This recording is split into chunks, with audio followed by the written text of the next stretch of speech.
Hi friends, welcome to Indu's Kitchen. இன்னைக்கு நம்மளோட கிச்சன்ல ரொம்ப சிம்பிளான ரொம்பவே டேஸ்டான எல்லாருக்கும் பிடிச்சமான brownie எப்படி செய்யறதுன்னு பார்க்கலாம். இத செய்யிறதுக்காக நான் இன்னைக்கு 100 கிராம் அளவு unsalted butter எடுத்துர்க்கேன். நீங்க எந்த brand வேணும்னாலும் யூஸ் பண்ணிக்கலாம். ஆனா butter வந்து room temperatureல இருக்கணும். இது கூடவே 200 கிராம் அளவு டார்க் சாக்லேட் சேர்த்துக்கோங்க. சின்னதா கட் பண்ணிட்டு சேர்த்துக்கோங்க. எந்த brand வேணும்னாலும் நீங்க சேர்த்துக்கலாம். இது நீங்க வந்து நார்மலா டபுள் பாயிலிங் மெத்தட்ல வந்து நல்லா மெல்ட் பண்ணி எடுத்துக்கலாம். டபுள் பாயிலிங் மெத்தட் அப்படினா அடியில ஒரு பாத்திரத்துல சுடு தண்ணி வெச்சிட்டு அது மேல இந்த பவுல வெச்சு நல்லா வந்து mix பண்ணோம்னா நல்லா மெல்ட் ஆயிடும். அப்படி இல்லனா நீங்க வந்து அவன்ல ஒரு 30 செகண்ட்ஸ் மட்டும் நல்லா ஹீட் பண்ணி எடுத்துக்கலாம். நான் அந்த மாதிரி தான் எடுத்து மெல்ட் பண்ணி எடுத்துட்டு வந்திருக்கேன். இப்போ நம்ம மெல்ட் பண்ண சாக்லேட் வந்து தனியா இருக்கட்டும். அடுத்து ஒரு மிக்ஸி ஜார்ல அரை கப் அளவு brown sugar சேர்த்துக்கோங்க. எப்பவுமே brownieக்கு brown sugar சேர்த்து செஞ்சோம்னா டேஸ்ட் வந்து சூப்பரா இருக்கும். அதே அரை கப் அளவு நார்மலான சர்க்கரை சேர்த்துக்கலாம். சப்போஸ் உங்ககிட்ட வந்து brown sugar கிடைக்கல இல்ல அப்படினா நீங்க 1 கப் அளவு நார்மலான சர்க்கரை சேர்த்துக்கலாம். இப்போ இத நல்லா பவுடர் பண்ணி எடுத்துட்டு வந்துறலாம். இப்போ நான் பவுடர் பண்ணி எடுத்துட்டேன் பாருங்க. இது இப்போ தனியா இருக்கட்டும்.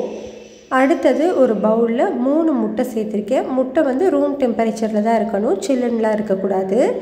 இது கூட நம்ம அரைச்சு வச்சிருக்கோம் இல்லையா brown sugar அத வந்து கொஞ்சமா சேர்த்து whisk வச்சு ஒரே டைரக்ஷன்ல mix பண்ணி எடுத்துக்கோங்க. நம்ம சேர்த்திருக்கிற அந்த brown sugar வந்து நல்லா கரைஞ்சிரணும். அந்த அளவுக்கு நல்லா பீட் பண்ணி எடுத்துக்கோங்க.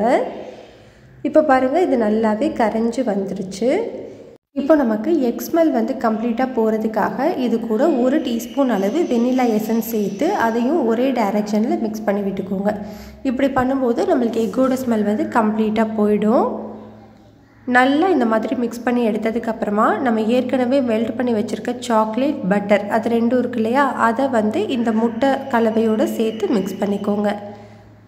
நீங்க mix பண்ண ஆரம்பிக்கும்போது இது கொஞ்சம் லிக்விடா இருக்கிற மாதிரி இருக்கும். ஒரு 30 செகண்ட்லயே நல்லா திக் ஆகுற மாதிரி இருக்கும். பாருங்க இந்த மாதிரி ஒரு கன்சிஸ்டன்சில உங்களுக்கு கிடைக்கும். உடனே ஒரே டைரக்ஷன்ல mix பண்ணிக்கோங்க. இப்போ இது கூட அரை கப் அளவு மைதா கூடவே 1/4 கப் அளவு கோகோ பவுடர் இது ரெண்டையுமே நல்லா சலிச்சிட்டு சேர்த்துக்கணும். இது கூட ஒரு அரை டீஸ்பூன் அளவு மட்டும் பேக்கிங் பவுடர் சேர்த்துக்கோங்க. பேக்கிங் சோடா வந்து தேவைப்படாது. பேக்கிங் பவுடர் மட்டும் அரை டீஸ்பூன் சேர்த்து நல்லா சலிச்சு விட்டுக்கலாம். இப்போ நம்ம நல்லா சலிச்சிட்டு ஒரு ஸ்பாச்சுலா வச்சு ஒரே டைரக்ஷன்ல இந்த மாதிரி கட் அண்ட் ஃபோல்ட் மெத்தட்ல நல்லா மாவை mix பண்ணி விட்டுக்கோங்க. கட்டி எதுவுமே இல்லாம நல்லா ஈவனா mix பண்ணி எடுத்துக்கணும். மாவோட கன்சிஸ்டன்சி பாருங்க இந்த மாதிரி இருக்கு. இப்போ இது இருக்கட்டும். brownie பேக் பண்றதுக்காக இந்த மாதிரி ஒரு ஸ்கொயர் டின் எடுத்துர்க்கேன். இது வந்து 7 இன்ச்.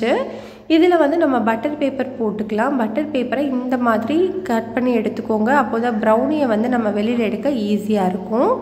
இப்போ இதெல்லாம் நம்ம ரெடி பண்ணியிருக்கிற மாவை வந்து சேர்த்துக்கலாம்.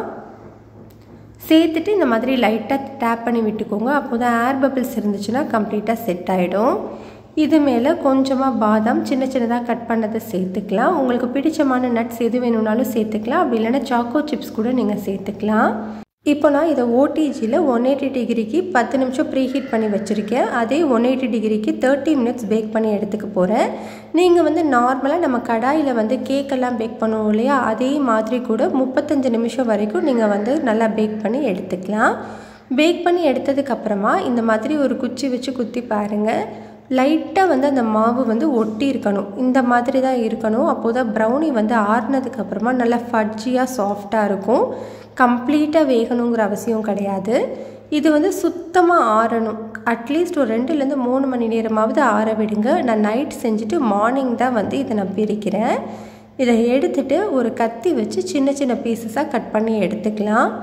சூப்பர் சாஃப்ட்டா ஃபட்ஜியா இருக்கும் சாப்பிடுறதுக்கு. குழந்தைங்கள்ல இருந்து பெரியவங்க வரைக்கும் எல்லாருக்குமே ரொம்பவே பிடிக்கும். இப்போ நான் கட் பண்ணி எடுத்ததுக்கு அப்புறமா இது மேல சாக்லேட் கூடவே கொஞ்சமா வந்து whipping cream சேர்த்து மெல்ட் பண்ணி வச்சிருக்கேன். அதை இந்த மாதிரி லைட்டா வந்து டிசைன்ஸ் மாதிரி போட்டுக்கிறேன். அவ்வளவுதான் நமக்கு சூப்பரான brownie வந்து ரெடி ஆயிடுச்சு.